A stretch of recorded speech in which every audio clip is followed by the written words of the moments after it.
let's dive into this one. The Mindful Man, Reclaiming Your Identity, Tradition, and Faith. By Conrad Riker. That's right, by Conrad Riker. Seems like this one's going to be right up our alley. A lot of hot button topics, the kind of stuff we talk about a lot here. Yeah. And Riker doesn't really shy away from controversy. No, not at all. And what I find so interesting is how he connects these big, societal shifts, to what a lot of men are feeling emasculated, lacking purpose, struggling to understand, their roles in a world where those roles seem to be changing all the time. Yeah, and it's like he's saying, hey, these feelings you're having. It's not just you. There are, these bigger things going on. Totally. And one of the biggest ones he points to is this whole concept of cultural Marxism, right? And he traces this back to the Frankfurt School. Mm-hmm. Those intellectuals who left Germany during the Nazi era and came to America. Yeah. And, for those who might not know, the Frankfurt School was really focused on, critiquing capitalism. Mm-hmm. But Riker's saying that,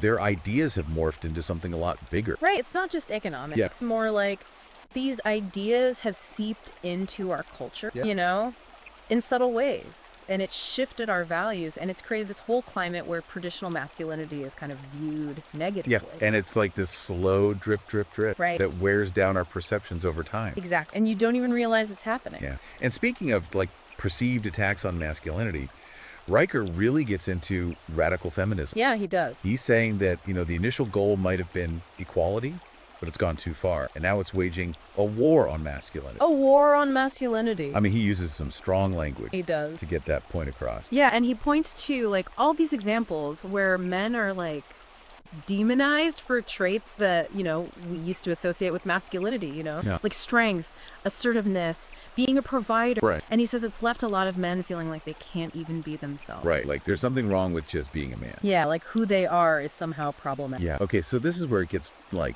really interesting, especially, for us trying to figure out marriage and relationships in this environment. Riker talks about this idea of the covert contract. Yeah, overt contract. And it's not a real contract, obviously. No, it's more like this set of unspoken expectations, that each partner brings into the relationship. Right. And it's we all have these ideas about what marriage should be, how each person should act and their roles and responsibilities, but they're unspoken. Right. And Riker's saying that can lead to conflict and resentment because it's never actually addressed openly and honestly. Yeah. It's you go into it with these assumptions and then bam. Right, exactly. You're clashing. Nobody knows why. So he seems to be saying that, couples need to make those covert contracts explicit. Explicit, yeah. Sit down and hammy those tough conversations. Which is tough. Yeah, about what they actually want. Yeah, it's a lot easier said than done. But I think it's crucial, especially for, the red pill community. We're trying to figure out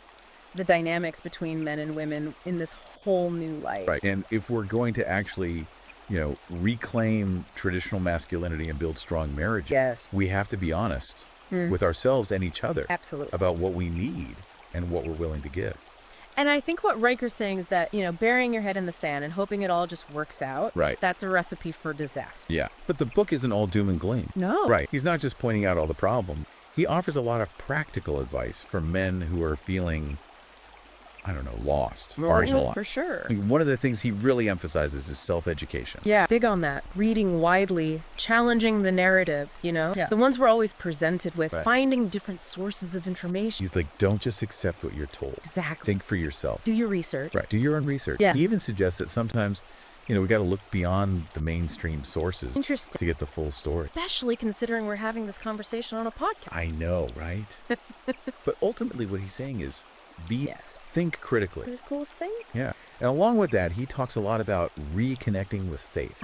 He sees it as a source of strength, Purpose. Purpose grounded. In a world that can feel really chaotic, uncertain. And it's not just individual faith. He's big on building strong communities. Communities, yeah. Both online and off, where men can connect with like-minded guys. Yeah, share their experiences, support each other. Right. And this is where that whole red pill idea comes in. Totally. Finding those spaces where you can have these conversations Openly, honestly. without judgment. And Riker also gets really practical, hands-on about self-improvement. He does, yeah. He encourages men to embrace those traditionally masculine skills, hobbies. Yeah. Things like DIY projects, outdoor activities.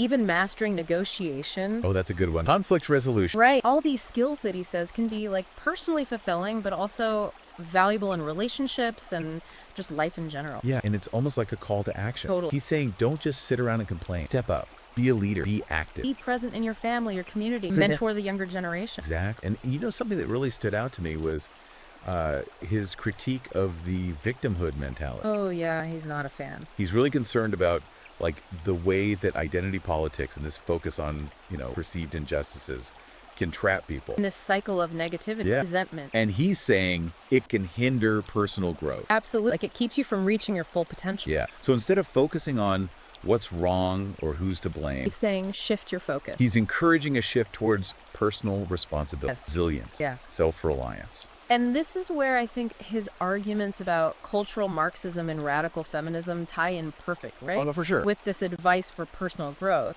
He's saying that when men lose their sense of purpose and their traditional roles are kind of, they're way more susceptible to falling into this victimhood mentality. It's like this vicious cycle, right? Society's telling men they're the problem. Men start to believe it. Right. And then they become less equipped to actually be the solution. Exactly. But Riker's offering like a way to break that cycle. Yeah. Reclaim those traditional values and roles, regain that sense of purpose, contribute positively to society. Right. And that's where his whole thing about building strong families comes in. Okay, so let's get into that. Right. Because Riker really believes that the traditional family unit is like under attack. Under attack. And that this has huge consequences for everyone. Big time. He points to things like rising divorce rates, single-parent household. They're listening. Yeah. As evidence of this. And he doesn't hold back. Yeah. He's like straight up championing the importance of strong fathers. Yeah. And the benefits of that traditional family structure. And he even goes so far as to say that like radical feminism and cultural Marxism have played a role in undermining the family. Yeah, bold statement. It's bold, but I think it resonates with a lot of men who are like trying to figure out how their roles as husbands and fathers are changing in today's world. For sure. It's like he's saying, look, this isn't just about like personal preference Right. or individual choices. The family is the bedrock of society. And when it's weakened, everyone suffers. Well said. But, for all his like strong opinions and controversial take. Riker's not saying shut down the conversation, ignore the changes happening around us. Right. He actually stresses the importance of respectful dialogue and finding common ground with people who see things differently. Yeah, he's calling for like active listening, empathy, trying to understand other people. Even when you disagree. Even when you disagree. Which honestly I think is so refreshing in today's climate. It's so easy to get caught up in that like us versus them mentality. Totally. Especially when it comes to like gender roles and traditional values. It's everywhere. But Riker's reminding us that even when we disagree, we can still be civil, respectful, and actually try to get where the other person is coming from. Exactly. It's like he's saying, we don't have to agree on everything to have a productive conversation. Right. And in fact, those conversations are crucial. Absolutely. If we want to find solutions and build a better future. And that's something we can all get behind. We've covered a lot here, but this is just the tip of the iceberg when it comes to the mindful man. Oh yeah, we're just getting started. We'll dive deeper into Riker's ideas in the next part of our deep dive. Can't wait. So, picking up where we left off, with the family, Riker, he really sees that traditional family unit as like the foundation for a stable society. The husband, the wife, clear role. And he argues that, when those roles get blurred, when those structures break down, that's when we see all these problems popping up. It's not just like theoretical problems. No, not at all. He connects it to like real stuff. Real world stuff, yeah. They're listening, the rise of single-parent household, even like the decline of men's mental health. Absolutely. And he makes this case that it's not just a coincidence. Like these trends, they're all connected. And that decline of the traditional family, it's a major factor. And this is where his critique of radical feminism comes back in. He says that, this push for women to enter the workforce, which was presented as this like liberating thing, actually had some, negative consequences. Unintended consequences. Yeah. And he argues it's created the situation where men are no longer seen as essential, like as providers and protectors. And that leads to a loss of purpose. Yeah. And he's not saying women shouldn't work, but we need to be aware of the downsides of these shifts. Yeah, like don't throw the baby out with the bathwater. Right, exactly. There were some good things about that traditional family structure, and we need to figure out how to keep those, even as things change. It's all about balance, isn't it? Yeah. Recognizing that, women should have opportunities outside the home, but also that men's roles as husbands, as fathers, they're important too. Exactly. And the good thing is, he doesn't just leave us with the critique, right? He gives us some practical advice. For men, who want to rebuild those families, reclaim those traditional roles. And he talks a lot about being a leader in your household, being an active father, providing, protecting. It's interesting, right? Because he links those roles to purpose and meaning for men. It's like when men embrace those roles, they find fulfillment that they might be missing in other areas of their lives. Right. And he also talks about setting boundaries. Boundaries, yes. Crucial. In your personal life, in your relationship. Being assertive about your needs and desires, not being afraid to say no. Yeah, especially these days. When there's so much pressure to be, like, accommodating. To put everyone else first. Yeah. But he's not saying be selfish or domineering. It's about finding that balance. Yeah. You know, between being assertive and being compassionate. And he ties that assertiveness back to that traditional masculinity. It all comes back to that, doesn't it? Yeah. Being strong, decisive, confident in your role as a man. Now, you mentioned you were interested in the history of institutions, you know, how they've changed over time, especially through the lens of, like, feminism and Marxism. Yeah. Riker gets into that too. He does. A lot. And it's fascinating. Like, he goes deep into how ideas from the Frankfurt School have influenced, you know, academia, the media, even the legal system. It's like he's saying these ideas have slowly shifted our understanding of everything, like gender roles, power dynamics, even truth.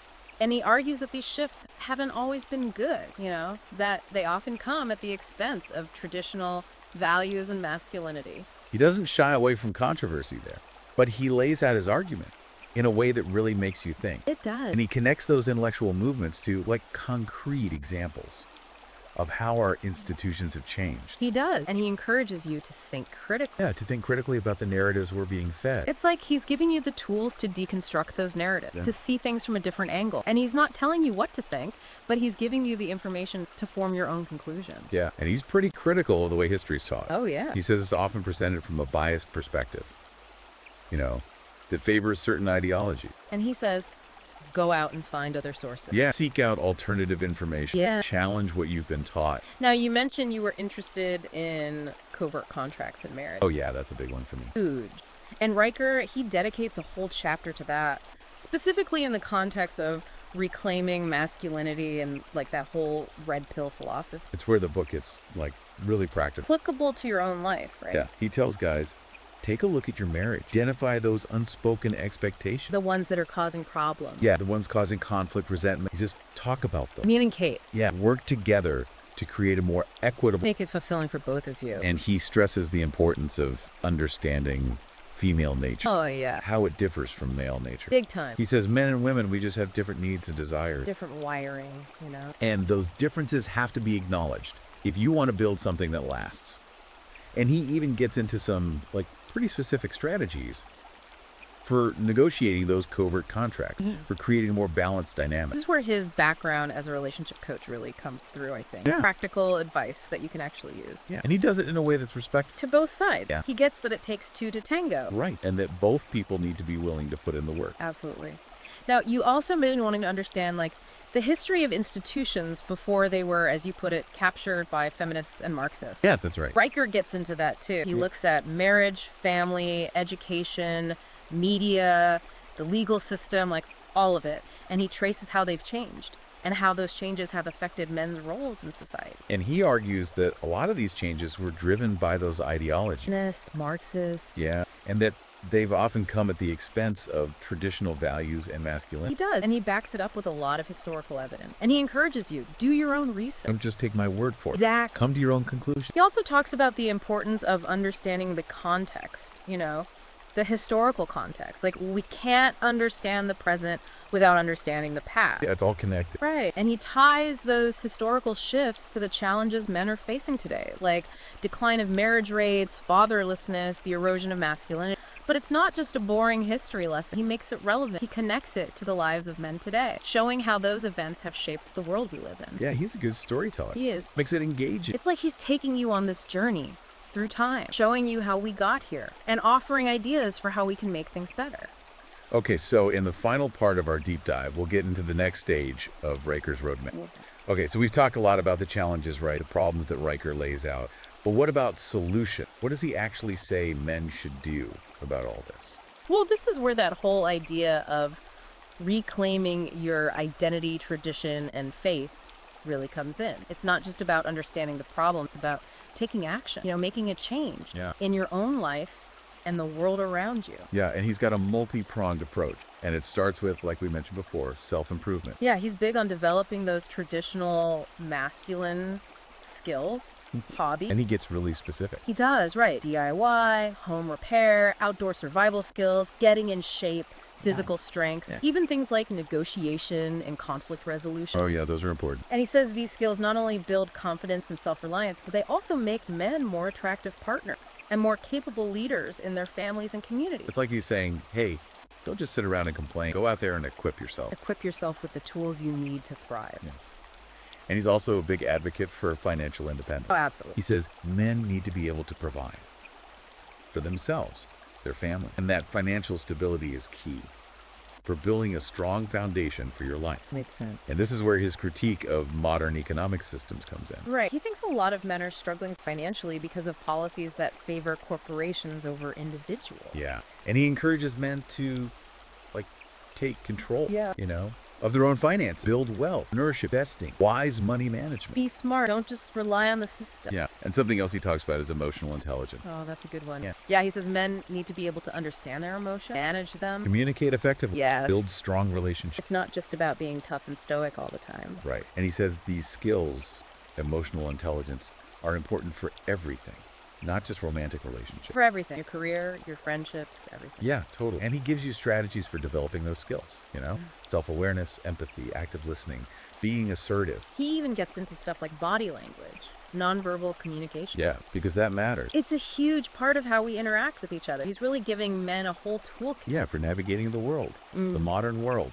And another thing he emphasizes is mentorship. Oh, yeah. Mentorship. Having those older, more experienced guys to guide you. Right. And he encourages guys to seek out those mentors in their community, their profession, even their own family. And to be e-mentors, to younger men. Pass on that wisdom, that experience. Help them navigate the challenge. It's about building that brotherhood. Yeah. Supporting each other in a world that can feel kind of hostile sometimes to traditional masculinity. Yeah, exactly. And one of the big themes that runs through the whole book is this idea of challenging the status quo. Yeah. He says we've been conditioned to just accept certain things, certain narratives. Even when they're not good for us. Yeah. And he says question those narratives. Think critically. Seek out different perspectives. Be curious. Don't just take everything at face value. Right. He's a big believer in self-education. Oh, huge. Reading widely, exposing yourself to different ideas. And he specifically says, delve into history, philosophy, political science. Get a deeper understanding of the forces that have shaped our world. He says understanding the past is crucial for navigating the present and creating a better future. Yeah. And he's not just about thinking and analyzing. No, he wants men to take action, to get out there and actually make a difference. Yeah. Become leaders in your community. Get involved in politics. Start business. Create art. Build things. Make a positive impact. Whatever that looks like for you. Right. It's about taking ownership of your life. Being proactive, not just waiting for things to happen. Yeah. It's about being intentional. Purposeful. Living a life that's aligned with your values and your goals. And I know one of the things that drew you to this book was the idea of amending your covert contract in your marriage. Yeah, definitely. That was a big one for me. And Riker gives a lot of advice on how to do that. But one of the most important things is communication. Communicate. Yeah, being open and honest. He says couples need to have those hard conversations about their needs, their desires, their expectations. And he suggests having regular State of the Union meetings I like that. where you can check in with each other, address any issues, reaffirm your commitment. It's like a relationship checkup. Make sure everything's still running smoothly. Exactly. And he also stresses the importance of active listening, empathy, Trying to see things from your partner's point of view. even if you don't agree, and taking responsibility for your own actions and emotion, being accountable, Owning your mistake. apologizing when you screw up. And expressing appreciation, gratitude. Making an effort to show your partner you love and value her. He's really advocating for this conscious approach to marriage, where both people are actively working on it. Building something together. Yeah. And he reminds us that amending that covert contract, it's an ongoing process, not a one-time thing. Right. It's something you have to keep revisiting as you grow as an individual and as a couple. So to wrap things up, I think it's safe to say Riker has given us a lot to think about. He has a new lens to look at things. Yeah, a new perspective and some practical tools for creating change. If you're feeling lost, if you're struggling to find your place, if you're looking to reclaim your masculine and live a life of purpose, I highly recommend checking out The Mindful Man. Yeah, it's a great read. And you can find it on Amazon Kindle and Google Play Books. Until next time, keep diving deep.